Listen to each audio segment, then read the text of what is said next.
देखिए, माननीय सर्वोच्च न्यायालय का आदेश सभी को मान्य होता है और मैं समझ सकता हूँ कि माननीय सर्वोच्च न्यायालय ने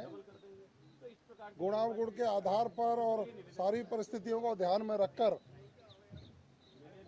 आदेश दिए हैं और वो आदेश हम सबको मान्य है। बताइए, देखिए, यूजीसी ने जो कुछ सर्कुलर जारी किया, उस सर्कुलर को जारी होने के बाद जो परिस्थितियां उत्पन्न हुई, माननीय सर्वोच्च न्यायालय ने उस पर अपना एक आदेश दिया है। तो माननीय सर्वोच्च न्यायालय का आदेश सबके लिए मान्य होता है। हुक्का बार पे पूछ लो। इसमें ये बताएं कि सामाजिक सद्भाव तो खत्म होता है, अलग अलग जातियों को अलग अलग सरकार का प्रयास होता है कि सब जातें एक साथ चले। 3 जाति जो हैं प्रमुख वर्ग जिनको बोला जा सकता है, ब्राह्मण, वैश्य और जो है, उन लोगों को कहा गया है कि साहब ये इनके लिए ये हो रहा है, तो इस पर क्या कहना है?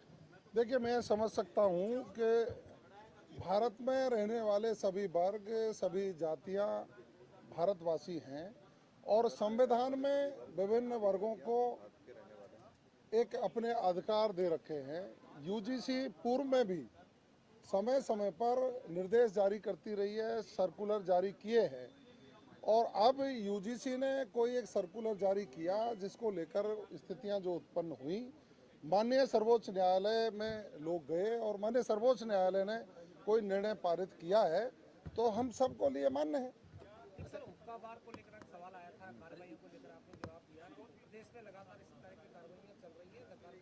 देखिए, मैं समझ सकता हूं, कांग्रेस सरकार के समय पर प्रत्येक जिले कस्बे में जिस तरह से हुक्का बार चल रहे थे, मादक पदार्थों की तस्करी जिस प्रकार से कांग्रेस के राज में बढ़ी थी, हमारी सरकार के आने के बाद प्रभावी कार्रवाइयां हुई और आज हमें संतोष है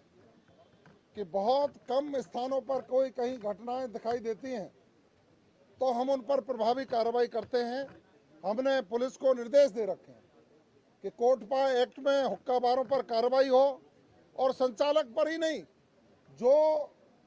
मकान मालिक हैं, जिनके मकानों में इस तरह की गतिविधियां संचालित होती हैं, उन पर भी प्रभावी कार्रवाई हो और हम लगातार कार्रवाइयां करके समाज में इस तरह की फैल रही कुरीतियों पर पूरी रोक लगाने का प्रयास कर रहे हैं।